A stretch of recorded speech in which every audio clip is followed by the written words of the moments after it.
Hola, muy buenas tardes. Mi nombre es Emanuel Hernández de la licenciatura en Informática.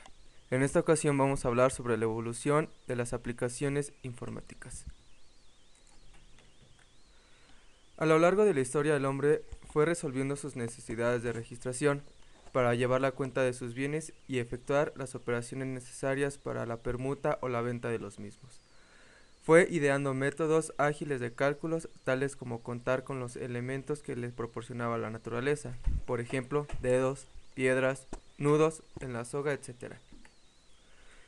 En la medida que el hombre acumulaba un mayor número de posesiones, aumentaba la tarea de contar. El mundo antiguo iniciaba su expansión y los comerciantes compraban, vendían, efectuaban trueques, intercambiaban, necesitaban un dispositivo para recoger información y obtener resultados exactos. De ahí posteriormente saltamos a lo que es la primera generación de ordenadores, que fue de 1946 a 1959, donde las válvulas de vacío en ENIAC, el descubrimiento del tubo o válvula de vacío vino a sustituir en gran parte el uso de componentes mecánicos. El ENIAC, construida por el físico John Mackley y el ingeniero electrónico J. Presper Edker, la cual se terminó de fabricar a finales de 1945 en la Escuela de Ingeniería Eléctrica de Pensilvania. El ENIAC, Electronic Numerical Integration and Computer, era 5000 veces más rápido que su competidor más próximo, el Harvard Mark I.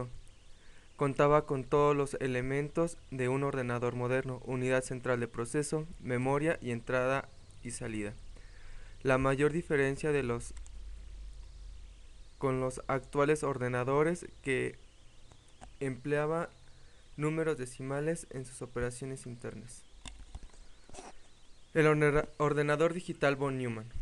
John von Neumann fue quien introdujo la aritmética binaria en la construcción de ordenadores en 1950. Completó el EDIAC después del trabajo con el ENIAC. Mauchly y Enkert fabricaron en 1949 el BINAC, ordenador binario automático. Más tarde desarrollaron la UNIVAC I, que trajo poderosamente la atención pública, ya que predijo la victoria presidencial de Eisenhower en 1952. También en 1951, J. W. Forster descubrió la memoria de toros magnéticos, también en 1951. Segunda generación de ordenadores, 1959-1964. El transistor en 1947 por los físicos Walter Brattain, William Shockley y John Bernstein de los laboratorios Bell. El descubrimiento del transistor, contracción de los términos transfer resistor. El descubrimiento del transistor trae como consecuencia la disminución de los costos de los ordenadores, la disminución de tamaño y rapidez. En 1957 se produce el primer disco magnético, RACMAC 650 de IBM. El BASIC. El BASIC nació en la Universidad de Dartmouth bajo la dirección de John Kenme y Thomas Kurz en 1963. La Universidad de Dartmouth decidió que todos los estudiantes debían aprender a manejar los ordenadores. De este modo se empezó a trabajar en tiempo compartido o empleo de terminales, usando un ordenador General Electric. Ahora pasamos con la tercera generación de ordenadores de 1994 a 1971. Circuitos integrados. La introducción de los transistores en la construcción de ordenadores fue el inicio de un proceso de miniaturización de los componentes electrónicos en el ámbito mundial. En 1958, Jack Kilby de Texas Instruments construyó el primer circuito integrado. IBM en el año de 1964 produce la serie 360 con circuitos integrados, sustituyendo la serie 700, la cual estaba diseñada con transistores. Otra característica de estos aparatos era la memoria virtual. En 1964 se introduce el concepto de byte. Como la serie 360 empleaba grupos de 8 bits, se le dio el nombre de byte a la unidad básica de información compuesta de 8 bits. Minicomputadora.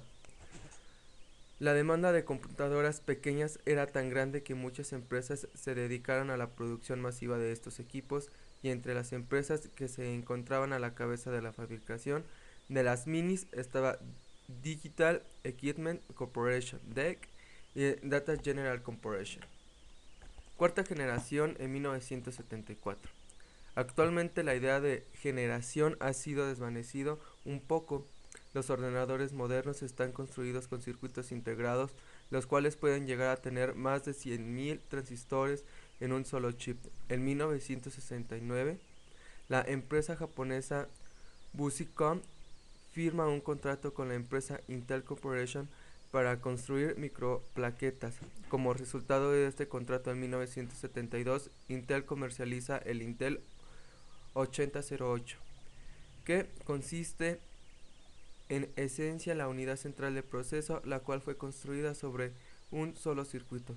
Otras dos fechas también importantes son en 1969, cuando se indican los trabajos de investigación sobre la memoria magnética de burbuja, y en 1972, año en que aparece el disco magnético flexible o floppy, desarrollado por IBM. Oficialmente la cuarta generación inicia en 1974 y se caracteriza por un bajo precio, bajo consumo y gran velocidad de cálculo. El microprocesador. Por no decir la más importante de las contribuciones de la cuarta generación de computadoras es el microprocesador, la cual está contenida en una pastilla de silicio o chip, y que no es otra cosa que la miniaturización de los circuitos electrónicos. El primer microprocesador se inventó en 1971. Ahora pasemos con las aplicaciones monolíticas. Una aplicación monolítica es aquella aplicación que se ha diseñado para solo una función. Un ejemplo de ello sería un procesador de texto. Es una única aplicación de software en niveles en los que la interfaz de usuario y código de acceso a datos se combinan en un solo programa de una plataforma única. Una aplicación monolítica es autónoma, independiente de otras aplicaciones computacionales. Las ventajas de las aplicaciones monolíticas son: funcionan más rápido, fácil de desarrollar, precisa de cierta potencia de procesamiento. Sus desventajas es: requería mayor hardware en las estaciones de trabajo, son infinitamente más lentas en el procesamiento de peticiones sencillas, requiere habilitar el acceso real a la carpeta de datos para todos los usuarios de la aplicación, su actualización es más costosa, no permite el acceso en línea desde fuera de la red local, o requieren de implementaciones de soluciones de conectividad muy costosas. Aplicaciones cliente-servidor. La arquitectura cliente-servidor es un modelo de aplicación distribuida en el que las tareas se reparten entre los proveedores de recursos o servicios, llamados servidores, y los demandantes, llamados clientes. Un cliente realiza peticiones a otro programa, el servidor quien le da respuesta. Esta idea se puede aplicar en programas que se ejecutan sobre una sola computadora, aunque es más ventajosa en un sistema operativo multiusuario distribuido a través de una red de computadoras. En esta arquitectura la capacidad de proceso está repartida entre los clientes y los servidores, aunque son más importantes las ventajas de tipo organizativo, debidas a la centralización de la gestión de la información y la separación de responsabilidades, lo que facilita y clarifica el diseño del sistema. Aplicaciones de 2, 3 y n capas. Aplicaciones de 2 capas. La arquitectura de 2 capas en la actualidad es muy utilizada, aunque con muchas fallas. Todavía no se ha podido dejar de usar. Estas arquitecturas fueron las primeras en aprovecharse de la estructura cliente-servidor. Las capas que esta arquitectura presenta son las siguientes. Nivel de aplicación.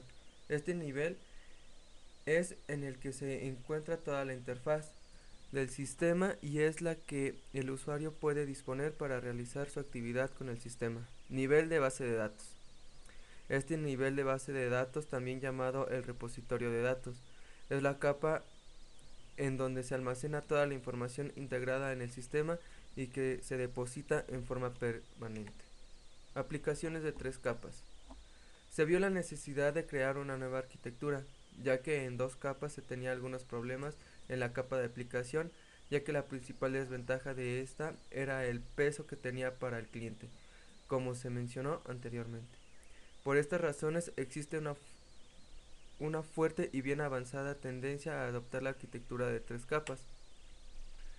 El nivel de aplicación. La diferencia de este nivel aplicado ahora en una arquitectura de 3 capas es que solo tiene que trabajar con la semántica propia de aplicación sin tener que preocuparse de cómo está implementado ni de su estructura física.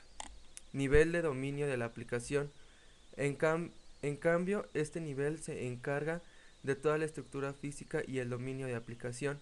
Algo muy importante es que la mayor ventaja de esta arquitectura es que ahora únicamente se cambia la regla en el servidor de aplicación y ésta actuará en todos los clientes, cosa que ni sucedía con la arquitectura de 2 capas, que si alguna regla se le cambiaba, se tenía que ir a cada cliente a realizar el cambio. Nivel de repositorio. Sigue siendo la capa en donde se almacenan los datos de toda la información. Aplicaciones de n capas. En una aplicación distribuida en n capas, los diferentes procesos están distribuidos en diferentes capas, no solo lógicas, sino también físicas. Los procesos se ejecutan en diferentes equipos, que pueden incluso residir en plataformas o sistemas operativos completamente distintos. Cada equipo posee una configuración distinta y está optimizado para realizar el papel que le ha sido asignado dentro de la estructura de la aplicación, de modo que tanto los recursos como la eficiencia global del sistema se optimicen. Aplicaciones distribuidas. El diseño de aplicaciones modernas involucra la división de una aplicación en múltiples capas: la interfaz de usuario, la capa media de objetos de negocios y la capa de acceso de datos. Puede ser útil identificar los tipos de procesamiento que podemos esperar en una aplicación realice, mientras las aplicaciones pueden al menos ser lo siguiente: cálculos u otros procesos de negocios, ejecución de reglas de negocios, validación de datos relacionados al negocio, manipulación de datos, ejecución de las reglas de datos relacional, interactuar con aplicaciones externas o servicios, interactuar con otros usuarios. Bueno, por mi parte esto sería todo. Espero que les haya gustado este pequeño video tutorial y pues nos vemos hasta la próxima. Gracias.